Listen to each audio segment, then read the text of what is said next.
야, 오늘 못하는데 이 기준으로 보면 온도만 보고 결정하시는 경우들이 많을 겁니다. 하지만 상당히 중요합니다. 안녕하세요, 설친 여러분. 놀러의 설채연 수의사입니다. 이번 시간에는 이거 어떡하죠? 이 날씨? 화요일, 수요일 날 이틀 연속 새나게 촬영을 했어요. 근데 화요일 날 구조 아이템이었거든요. 엄청 더웠습니다. 거기다가 막 갑자기 비가 막 미친 듯이 내리고, 비가 좀 그쳐서 구조를 하러 나가면은 그 습도 때문에 한증막에 있는 것 같고, 그 상황에서 아침 10시부터 4시 반에 겨우 구조를 했어요. 가끔 그 댓글에 그게 있더라고요. 설쌤 얼굴이 막 허해가지고, 저 원래 되게 하얘요. 얼굴에는 이제 선크림 열심히 바르잖아요. 근데 목이나 이 딴 피부가 타니까 얼굴이 더 하얘 보이는 거예요. 보세요, 보세요. 막 여기랑 여기 차이. 여름, 겨울 가리면서 구조해야 될 애들이 생기는 게 아니다 보니까 이러면서 또 걱정이 드는 거죠. 애들 산책은 도대체 어떡할까? 그리고 많은 보호자분들이 고민을 하실 겁니다. 아무것도 모르는 이 아이는 무조건 나가서 뛰놀고 싶어 하는데 지금 이 날씨에 뛰어놀아도 괜찮은 걸까? 그래서 제가 열심히 연구 자료들을 찾아보면서 우리 아이 지금과 같은 날씨에 산책을 해도 되는 걸까? 언제 해야 하고 언제는 위험한 걸까에 대해서 오늘 말씀드려 보도록 하겠습니다. 이게 되게 어려운 게 뭐냐면, 여러분들은 대부분 뭐만 보고 산책 나가도 되나 안 되나를 결정하실까요? 온도만 보고 결정하시는 경우들이 많을 겁니다. 하지만 습도가 상당히 중요합니다. 왜 습도가 중요하냐면, 여러분들 한번 생각해 보세요. 왜 우리가 습도가 높은 날엔 더 덥게 느껴질까요? 우선 열 발산이 힘들어져요. 선풍기 편에서 한번 말씀드렸듯이 우리가 열을 발산하는 방법, 특히 사람 같은 경우에는 땀이 납니다. 이 땀이 공기 중으로 증발하면서 열을 빼앗아 가게 돼요. 그러면 더운 날에는 어떻게 될까요? 벌써 공기 중에 습기가 가득 차 있는데 내 땀을 뺏어 갈까요? 그러면서 내 열도 같이 뺏어 갈까요? 안 된단 말이에요. 강아지들도 마찬가지예요. 얘네들은 땀도 안 나는 데다가 입으로 열을 발산해야 돼요. 거기다 털까지 가지고 있어요. 근데 습도가 가득하면 헥헥하면서 몸 안에 있는 열기가 밖으로 잘 안 빠져나갑니다. 그래서 온도뿐만 아니라 습도가 상당히 중요한데, 연구 결과들을 봤더니 가장 많이 쓰이는 수치가 뭐냐면 THI라는 수치예요. THI는 온습도 지수라고 얘기를 하고 Temperature Humidity Index의 줄임말입니다. 그러니까 온도와 습도를 종합적으로 판단해서 동물들한테 얼마나 큰 스트레스를 줄 수 있는지를 보여주는 수치인데, 주로 어디서 많이 쓰냐? 산업동물들. 우리가 이 먹는 동물들 있잖아요. 대표적으로 돼지, 소, 이런 동물들은 생산성이 엄청나게 중요합니다. 그리고 온도, 습도에 따라서 스트레스를 많이 받고, 그러다 보면 출산율이나 이런 것들이 떨어질 수 있거든요. 그런 것들을 최대화하기 위한 그런 연구 결과들이 많이 있어요. 근데 이 THI 수치를 가지고 개들한테도 어느 정도 되면 열 스트레스를 줄 수 있다라고 하는 것들이 연구 결과가 있거든요. THI 같은 경우에는 사람 기준으로 70 이하면 쾌적함, 70에서 74면 약관 불쾌, 75에서 79면 불쾌함 시작, 80에서 84면 매우 불쾌함, 85 이상이면 극도로 불쾌함, 건강 위험인데, 개들은 이 THI 수치가 72에서 74 이상이면 열 스트레스가 시작된다 라고 얘기를 합니다. 근데 문제는 뭐냐면, 이 THI 수치 계산하는 게 꽤 복잡해요. 그래서 저희가 찾아봤어요. 이 THI 수치를 쉽게 볼 수 있는 곳이 어딘지. 그래서 지금 보시는 것처럼 축사로라는 사이트에 들어갑니다. 축사로에 들어가면 여기에 가축, 사육, 기상 정보가 있어요.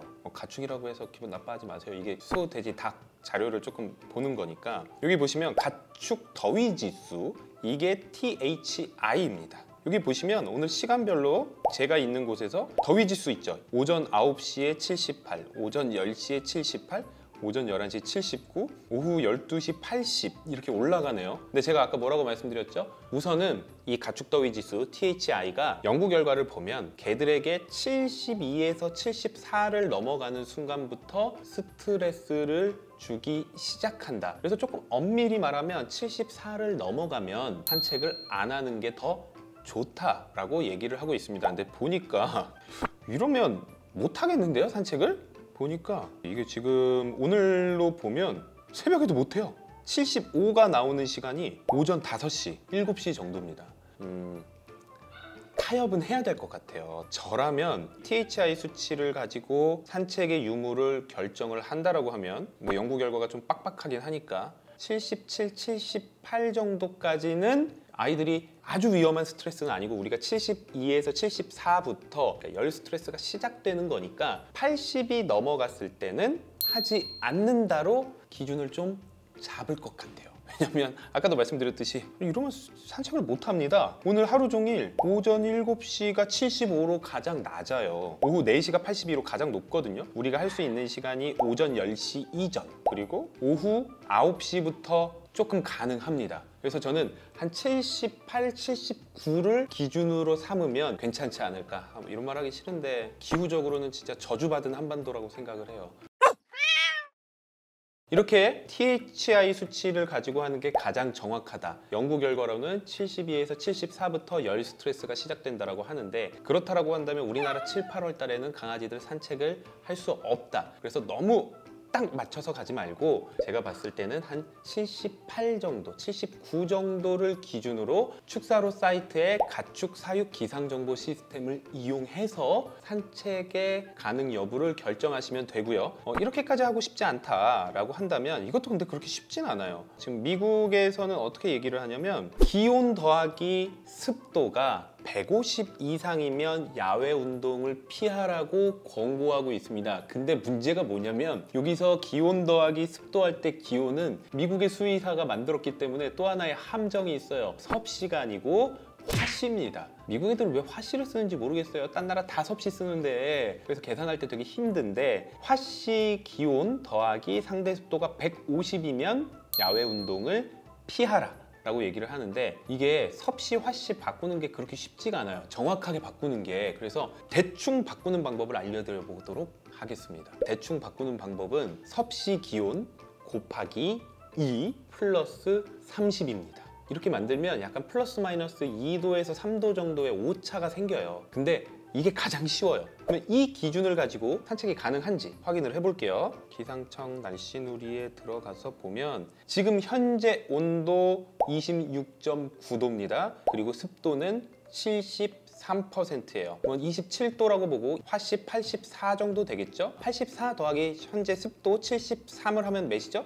157이 나옵니다. 150을 넘어가 버리죠. 미국에서는 이렇게 되면 산책하지 말라고 한대요. 150을 넘어가기 때문에 지금은 우리 아이들 산책을 하면 안 됩니다. 그럼 오늘 기준으로 지금 한번 보면 야 오늘 못하는데 이 기준으로 보면 오늘이 10시가 넘어가도 열대야인가 봐요 또. 와 9시도 습도가 80이야. 164 나와요. 와 이 수치로도 연구 결과에 따르면 산책하지 말아라.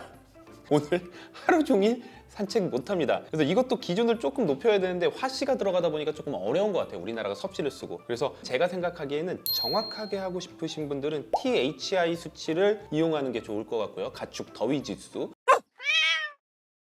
엄밀히 말하면 72에서 74를 넘어가면 열 스트레스가 시작되기 때문에 산책을 하지 말라고 하는데 얘네는 배부른 애들이 만든 거잖아요. 유럽이나 미국, 우리나라보다 훨씬 더 기후가 좋은 곳에서 만든 거니까 78에서 79 정도를 기준으로 삼으면 산책이 조금 더 안전하고 건강하게 할 수 있지 않을까라고 생각을 합니다. 이런 거 다 싫다 그러면 시간을 조금 정해드릴 수 있어요. 이 수치가 다 넘어간다고 하더라도 언제 산책을 하면 좋은지에 대한 시간을 정해드릴 수 있을 것 같은데요. 이거는 난 못할 것 같아.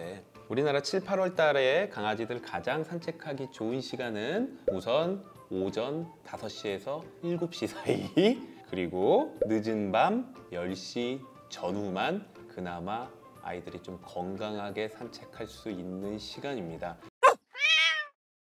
물론 여기에 또 빠진 것들이 있어요. 소형견이냐 대형견이냐 단모종이냐 장모종이냐 이런 것들을 다 고려하면 너무 복잡하기 때문에 이 문제가 조금 어려운 문제긴 합니다. 우선은 간단하게 말씀드리면 소형견이 열에 약할까요? 대형견이 열에 약할까요? 어떨 것 같아요?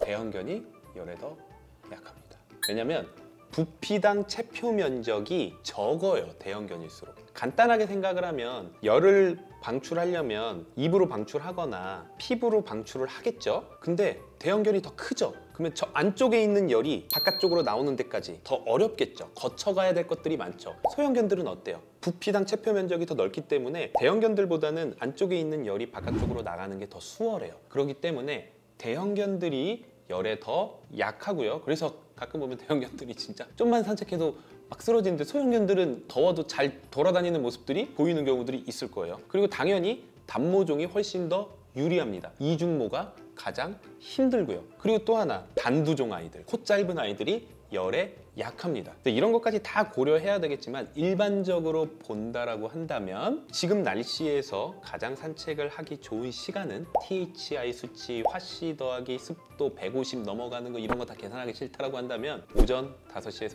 7시 사이 그리고 오후 10시 정도가 가장 산책하기 좋은 시간이다 라고 알아두시면 좋을 것 같습니다. 열사병 얘기도 좀 해볼까 했는데요. 오늘 영상이 너무 길어지니까 그러면 여러분들이 안 보실 것 같아서 열사병에 대해서는 다른 영상으로 설명드려보도록 하겠습니다. 다음번에 더 좋은 정보로 찾아뵙도록 하겠습니다. 또 놀러오세요. 안녕.